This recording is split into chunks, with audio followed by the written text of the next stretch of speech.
Okay, hi everyone. I'm Dr. Sanjeev Goel from Peak X Labs, and we're doing our first ever podcast on this topic. And I'm so excited to have Carmelia Ray, celebrity matchmaker, who better to talk about why people want to get into peak sex condition. Peak sexual condition and have peak sex, right? That's right. I'm so glad to be here, and the reason being is as a matchmaker, I do match men and women based on all areas of compatibility, and sexual preference, sexual libido, sexual compatibility is really important. And many marriages and broken relationships have failed because there's been a lack of compatibility in that area. So I really how does it? I'm so curious about that, and we didn't even plan about what we were going to talk about. No, we. But totally I'm very not. curious about this piece because we do hear about people having different libido and different sexual preferences and stuff. Yes. So how do you help people with the matchmaking in this piece? Okay. And then how can we potentially help them? And I think that's interesting. I'm curious. Well, everybody. When it comes to matchmaking, Dr. Goel, can I say Sanjeev, right? Yes, I can just say Sanjeev. Yes, okay, yes. we'll be informal here. Yeah. People when they come to me, they will state what they're looking for in a partner, and oftentimes they will go right to sexual, not just preference, right? We've got that clear, whether they're LGBT or straight. But in the case of where a man is seeking a woman or a woman seeking a man, they'll often say, I want someone with a high sex drive, if that person has a high sex drive. Or they'll say something like, you know what, I'm looking for companionship. Sex is not top of the list. And so I want somebody who is compatible with me in that area. So they will be really straightforward about that. Why do you think that somebody's asking for somebody with companionship? Is it because they themselves, that's not a high priority for them? And it's interesting that you ask. It could definitely be that they themselves don't have a high sex drive. And in this case, it's not something that I necessarily coach through, but I'm glad that we're on this topic because it would be, sometimes it's harder for me to match people. All of the emotional compatibility is there. The personality traits are in line. The socioeconomic things line up. And then there's this sex piece. This guy has a high sex drive and she doesn't. And this is where this conversation comes in handy, because is that person able and willing to match that sex drive? Or is it something that they're not even aware of that could be a medical issue or something that could be changed? Something that could be changed, absolutely. The other thing that comes across are when men and women talk about size.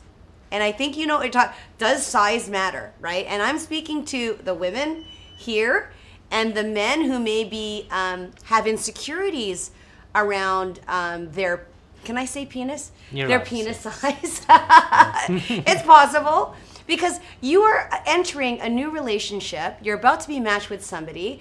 And one of the big anxieties is around whether they're going to be compatible in the bedroom. I have a recent success story of one of my clients who is now dating and they have come to a point of intimacy.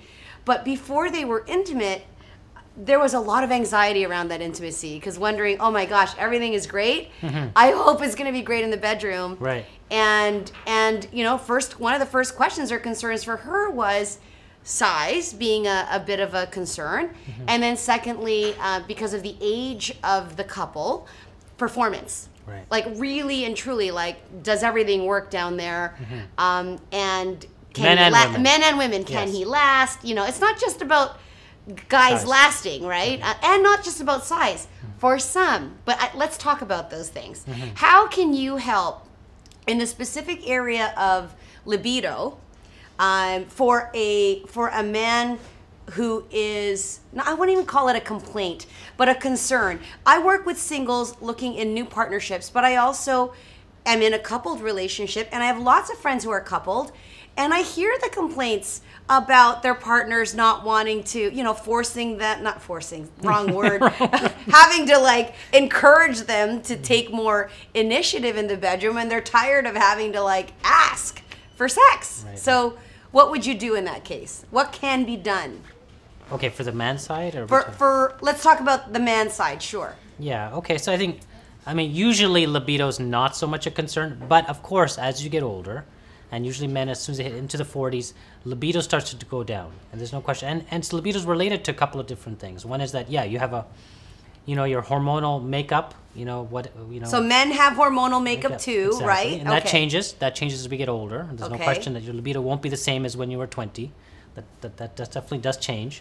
But is it true women's libido rise in their 40s? It can, because that's related to hormones as well. There is this kind of second peak that happens for women as well. But let's go back to men. I think that it's a function of your makeup, like your hormonal makeup, which could be dependent as well on your muscle mass, because the more fat mass you gain in your body, the more your testosterone converts to estrogen. So it actually is dependent on how fit your body is, that it's going to also impact your sexual drive as well. So speaking very generally here, an overweight man in his 40s or older, conceivably, this is very generic, would have less of a libido or more femininity? It's more that their testosterone may not be at the same level. At the same level which would probably impact libido, but there's probably other factors that affect libido. You need to be less stressed. Like for a man, if you're like working 12 hours a day and you come home and you're super stressed, it's very hard to go into the bedroom and perform. Because you need to be completely relaxed for that part of your body to work. Okay. And then the other thing is you need to feel like you're in a happy, loving relationship. I think it does matter for a man's. It's hard to have. You can't completely turn it off. Is there a percentage of men who suffer from ED? Does everybody know the definition? ED. Yes. Erectile dysfunction, right? Does that happen at a certain age, or can that also happen to a younger man? Oh yeah, we see a lot of times happening to people who are in their 20s and 30s, and I think most times, it's not related to blood flow or to hormones. It's really related to anxiety and stress. And what ends up happening for people who are, having problem with keeping the erection, or they're losing it right as soon as they're going to start, is psychological. And what happens is it's just like this fear thing that comes up. Like, okay, oh my God, I don't want to lose it. And as soon as you start thinking you're going to lose it, you lose it. So I think And how stressful is that when you're dating? Yeah, and so like you're just in a new dating relationship and you're got all this anxiety about whether you can keep it up. And that's the type of stuff we want to help coach you through at PKX Labs. Like it's not just looking at your hormone profile and perhaps improving your body, helping you get onto an exercise program and some supplements. It's about, let's look at the full package here. We want to look at that you're entering to something new. You want to be at your best. So there is a PKX Labs consult as well, correct? That's right. And PKX Labs consult, would it really cover everything to do with sexual, I don't know what you call it, maturity, just sexual exploration or sexual education? What would you call that? Well, I think we do a whole look at your body to see that all the different systems which impact your sexual function. One is obviously your mental state, your cardiovascular system, your hormone system, what your fat on your body, all these things impact. How you're going to perform, when you want to. So PKX Labs can address and help a person or a man who's dealing with erectile issues, correct? Yeah. And sometimes it's self-confidence issue as well. So we want to help people feel better about themselves, and it might be, simply even taking better care of their body. Perfect. And they just feel more confident. And then. So let's move on to some of the female issues. Can I ask you one question just before? Because I'm still curious about how it impacts in your line of work. Yes. So what percentage of do you think that sexual relationship? How important is it for relationship to work out? Like how important is it for? I would say it's important 100% of the time. Okay. I know there isn't any. I have not dealt with a client that has placed sexual performance and sexual satisfaction in partnership as low on their list. Like honestly say every person I am working with currently and conceivably like waiting to work with me, a big motivator is to have that physical connection and to have sex. I mean, sex beyond intimacy, sex and intimacy, not just the act of sex. I think that's important. That's important. Right? So sex and intimacy. So that is absolutely important. The connection piece. Many of the singles I work with have no problems per se establishing the sex piece. That's right. Which is independent from the intimacy piece, right? So it's really about connecting that. Tired of having just sex or tired of having just intimacy, it's really the pairing of both the sex connection and intimacy that we're talking about. How do you help people with this intimacy issue? I'm sure a lot of men a new outlet for helping people with this intimacy issue is Peak X Labs. That's right. Which is why we're here. And certainly I consider myself an expert in many areas, including dating and relationships. But where it comes to sexual function, helping someone with sex, and whatever they might need to aid in that process, I'm always going to work with a professional, which is why we're having this conversation. There is a question. Oh. Carmelia, do you recommend hormone testing to your clients since sexual compatibility is a requirement? Is this part of your membership? Ooh, great question. I would recommend hormone. I have not completed the hormone testing yet. So I certainly would recommend it to anybody. I'm very curious to know about that result.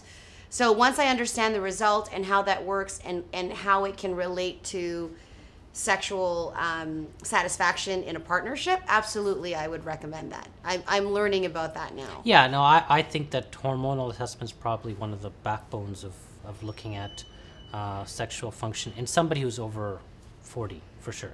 Yeah, I mean, there was, I worked with a separate company before that did DNA testing and compatibility to see whether or not, it was called instant chemistry, whether they were compatible in the DNA already. And that could be scary for some people because here you like somebody and yet your DNA is going to tell you, might be a deal breaker. Wow. But I think anything that you have access to that can tell you more about your partner, I would totally stand behind. Whatever you can learn about your partner, both emotionally, physically, spiritually, great. We haven't even talked about STDs. Like there are so many questions that people have surrounding sex and sexual orientation and preference and all kinds of things. So we should definitely, we'll have to have another show on that. We'll have another show on that. Okay, so let's talk. We dealt with one of the issues men go through. There was something in our conversation you talked about, and you said that part of Peak X Labs is having access to technology that is not available just anywhere. That's right. As a 47-year-old female and now working with a number of female clients over 50 as well, they have concerns about vaginal dryness. And is that related to also change in hormones and maybe women in menopause? What can be done about that particular situation? Sure. And is it weird to be in the bedroom and just pull out some lube, and just be like, okay, I have vaginal dryness, so can we use this? Like, I think how do you do the it? lube thing has, traditionally been the way people have been dealing with it, but I think, if you go to your doctor, you may be lucky if your doctor gives you estrogen cream, which is what most doctors recommend, which helps, to make things better. Like estrogen cream for your vaginal area? Yes, that's right. Okay. And so that does work. There's no question that does work. I mean, but the problem is that we have to be careful. Not everyone needs to be getting estrogen because estrogen may have some side effects. So that's where we need to look at your genetic makeup to see that for you, is estrogen safe? Is it going to cause any other problems? So that's why I'm always a little bit hesitant about using that type of modality. Okay. Without checking the genetic makeup of the person. So is there an actual oral medication to help with vaginal dryness, or is there something else beyond? No, there's lots. I think there's a couple of new options, which I'm just amazed by all the technology that's happening out there. There's a company that's doing this. It's like an muscle stimulation of your whole pelvic region, which is helping to just strengthen the muscles of your vagina and the rest of the whole area there, and especially apparently improves your sexual function in women and in men. I have a recent friend that I went away with, and she said she had worked with a pelvic physio Yeah, pelvic physio. What is that? Pelvic physiotherapist to help you with stimulating those muscles to make them stronger. So this the muscles, the exercises are called Kegel exercises. Kegel exercise. So what happens is as you get older, the muscles get weaker, and that's why people start to have things like stress incontinence, where like if you laugh loudly, you lose a little bit of urine. That's because the muscles are getting weak. So anything to stimulate Kegels those help with that? Help to make those muscles stronger. And in men, if you want to have a stronger ejaculation, and you need to get those muscles stronger as well. So the machine that's come out, I think it's called Emcella, and you just sit on this kind of like this seat, and it just stimulates those muscles and contracts them. Does something insert in the vagina? No. No, it's just no. It doesn't insert. What is? Does it vibrate? I think you feel some contractions. Does anybody from the? So it's not recommended for pregnant women, right? Do you want to speak out? I think we have. Michelle could just speak out. You could just speak and tell us that there's nothing else. Can I try this thing? How does this work? Come closer. Okay. We're just inviting the spa owner here from Phoenix. Oh, watch out. Yeah. Okay. It doesn't matter. You could just quickly. Come on in. Say a couple of words. Come say a couple words. So it's magnetic pulses. So you'll feel you're going to be sitting on. It's essentially like a little round stool, and you'll feel. Do you have a machine here? It's coming. It's coming. Yeah. Ooh, pulsing coming near you. Coming to you. So it's kind of like doing Kegels, but you're just sitting on this stool, and it helps with urine incontinence as well, and strengthening the pelvic floor. And then we're looking, some other things that are out there is a radio frequency, where basically it's like using radio frequency waves to stimulate the wall of the vagina to make it more youthful. And then there's also CO2 laser, carbon dioxide laser, which also just basically it kind of shaves off the top layer, and then when it comes back also more youthful. So there's a couple of things that people are doing in just that space. And then the really interesting piece is the what we call the O shot, which is where we what's an O shot? It's I don't know why it's called O. I don't know if it meant orgasm, but it's called the O shot, and it's where we basically take your blood and we spin it down. We take the PRP, which is the platelet-rich plasma, and we inject it back into the vaginal wall, and that's okay. So the vaginal wall, not the vulva. No. Okay. The wall, yeah. And that does what? That helps to rejuvenate the vagina as well. Oh, so rejuvenate meaning tightness. Could be tightness. It could be just make it, not. Okay, are you guys? Do you want an interesting Christmas gift? This is. Thank you. Thank you. Thanks. And then who doesn't want a nice vaginal wall? That would be great for New Year's. Everyone deserves a new vaginal wall. And then the men, you're not being left out. There's something called the P shot, and the P shot is similar. We take your blood and we spin it down. We bring out the platelet-rich plasma. So it's a specific layer of your blood, not the red blood cells, but the other part. And then we inject that into your penis, and apparently that helps with. So does that give a man an instant erection or not? No, it won't be instant. No, but what it's doing. A platelet-rich plasma is helping, hopefully, form some new blood vessels. To your penis, and then they're saying people are using it for increasing the girth of your penis. Oh, because so you're really just injecting your own blood into your own organ. Yes. And the side effect, or what could be instant, is the appearance of enlargement, or it actually will be over large? time. It takes weeks. What's happening is in platelet-rich plasma, and then people are using this for all types of things. Your skin, or making your hair grow back, or in your joints. But if you inject into your penis, what's happening is that platelet-rich plasma is calling to your body various immune factors to go and stimulate healing and to stimulate growth. Healing, stem cells. And then I want to talk about that. And then stem cells, yes. Yes, because we also had talked off camera about penile enhancement that was non-surgical and effective. So what would be what could or does Peak X Labs offer to men who want to increase size without going through drastic surgery? What's available to them right now?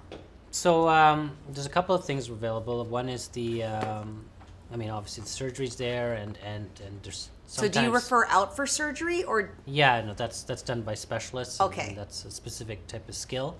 There is a type of hormone, which has been used for people who have small penises to help increase the girth. That's called HCG. That is HCG. Oh, so you can we can do that as you potential. you It's can an injection. directly inject in the No, penis. it's actually just injection in your body. And how does it know to go in the penis? It goes through your whole body, so it Oh. stimulates stimulates a hormone Okay. called LH, which then goes in and stimulates testosterone, and also So that's they'll notice that. it does. Apparently, it has side effect of increasing penile size, and then this injection, the local injection of the PRP, and you can add stem cells to it. Will just give a bigger effect, and will increase. Can they actually? So I hear you talking about girth, but what about length? Will they Length also and girth come together, but girth is more likely to happen. Like length is a bit harder, to happen. To be honest, because Sure. You know. So you're talking about enlarging a smaller penis in terms of girth, which I think has a effect. Oh yeah, don't they say that girth is more important than length? You know, it's all important. I think it's all important. I mean, this is good. This is great. It's a solution. We didn't have these solutions before. No, I think that's what's amazing. That every day we're learning about new things. I just came back from the anti-aging conference in Las Vegas, and there are a number of people doing this type of treatment now, where they're injecting into the penis and the PRP or stem cells, and then they're using this vacuum-like thing that you put over your penis, and all it's doing is bringing more blood, and you keep that on every day for 30 minutes, and that helps to even make that treatment even more effective. So it's definitely people are coming up. Are these resources are they coming to Peak X Lab? Are they available here now? So what's available now is the injections. We can do Okay. those injections. We can do the hormones, and we don't have that vacuum thing right now, but it's coming. Here's an actual question. I'd be interested to know. Michelle asked, "Can you inject filler to make the penis larger? And is that safe?" Yeah, people are doing that. I don't think there's any reason that it's not safe. It's not something that we haven't done a lot of, to be honest. But I've just heard go about ahead. that recently. That yes. So people are doing there's no side effect to that you're that. aware? Well, filler is being used put in the face as well, so it's just. But isn't that a paralysis thing? Who wants to paralyze their penis? You mean that's Botox? That's Okay. Botox. Botox. We would never do Okay. that. Don't Botox your penis. Malpractice. That's not. Shows you how much I know about. Yeah, so We Botox do not is want to totally paralyze the penis. No. Okay. So Jean asks, is there a more natural way for men to increase Yes, I think testosterone? there's lots- Good question. lots of- And why is that even there's always this Jean is asking this question because there seems to be this relationship to testosterone and manliness. Is that really the thing? Does that mean you have more testosterone? Because you just said earlier that testosterone actually converts to estrogen. So, what does that question mean? Well, no, I think that, what differentiates a man from a woman and birth, and I mean, even in utero, the turning on of testosterone is what separates. Otherwise, we're all going to be female babies. Okay. But then what ends up happening is that somewhere along the pathway, in a male fetus, testosterone gets turned on, and that's what creates the male So we form. start with the same sex. It converts into either penis or vagina. Yeah, and what testosterone is what does that. Okay. So I think, yes, there are differences between men, and it's not necessarily more testosterone is better, but more testosterone does give you, more mass, more aggression, whatever the male characteristics are. Now, have you dealt with, without really talking about specific patient concerns, but how often are you treating or hearing, sitting across from a patient talking about sex or sexual problems and concerns having this impact on them emotionally, and causing stress per se in the bed, because they're having problems in the bedroom? Yeah, I think that most times that people are actually affected, they're doing it to themselves. I mean, I think that people have this kind of sense of this is what ideal is, and they put this pressure on themselves, and they want to, so I think most times people are doing it for themselves. They're not necessarily doing it for their partner. I think people want to kind of feel good about, and they have this certain standard for themselves, and So if they, for example, when you are talking to a man who all of a sudden is dealing with this penile situation, like not being able to keep an erection or have an erection. It's very hard on a man to like have that type of problem. It's very hard on the ego and self-confidence. Let's talk about premature ejaculation. Yeah, sure. Like that there's seems, definitely I've heard of treatments this. on that. Well, some clients have complained about that to me Yeah. and wondering what's the solution. How is there a cure for that? Yeah, there are definitely things that can be done for that. I was just so the mainstay of that has been some type of behavioral treatment. Where we teach people to desensitize, not to go and just go right for the intercourse part. Where rather to take it slowly and to learn to understand the sensations, so that person doesn't just like have ejaculation right away. So I think that's been the traditional way. Okay. We also know there's certain types of medications like SSRI family, which is used for depression and anxiety. That small dose tends to just push off a person having an So ejaculation. can a man actually like meditate his way through that? Is there like a meditation process so he's not thinking like less turned on, like thinking about turtles or counting sheep or something? Like, can he do that? Or is it just that is it mental or is it actual the physical I think sensation? it's mostly mental. Yeah. With how we handle that physical sensation is a mental thing. So I think that without going into big Kama Sutra type of thing, I think this is something that we can that people learn. Okay. And they have to understand their body and the sensations that come from it. And the medications that I was mentioning, they help you. And people are also using a desensitizing cream. But there's different ways to handle this type of thing. So those would be, I would say, 3 different ways that can be used for premature ejaculation. Can there be an overuse of Viagra? And what, like, for people who don't necessarily know what Viagra is or thinking about it, like, who should actually use Viagra? And is that something a doctor prescribes, or is it over the counter? No, stuff? yeah, it's a prescription medication, and there's about 4 or 5 medications in this family. Okay. Like Cialis and Viagra, is Cialis the female? Oh no, it's just another version. Another version. Okay. Yeah. Women can use it, but they haven't shown so much effect in women because it doesn't seem to be. All Viagra's doing is that it's opening the blood flow. So is Viagra like Tylenol? It's just a popularized because That's right. It's the first the of first its kind. one. Okay. So there's many versions, and Viagra is shorter acting, and Cialis is longer acting. So they're different medications, but they all act the same way, and that is by increasing the amount of nitric oxide, which dilates the blood vessels, so more blood gets into that area. Is it addictive? Can you be addicted? I don't think it's addictive. I think it lasts a number of hours, and I don't think we have that. At least I don't know about that. Okay. I think maybe people get addicted to it. They like the feeling of it and the fact that it changes things. I've I never. don't know if it's physically addictive. Okay, because I don't know how. I mean, I've never seen it in action. We've never thankfully had to use it. But is it true that it prolongs an erection for a certain period of time? But will it stay up for 2 hours? Is that the whole? Well, I think what happens is that more blood is going there. So like you normally, the erection won't last. I mean, people, but I think what happens is it just makes it easier to hold the erection for longer. Okay. That's all. Okay. Because you don't have to be so much in the mood.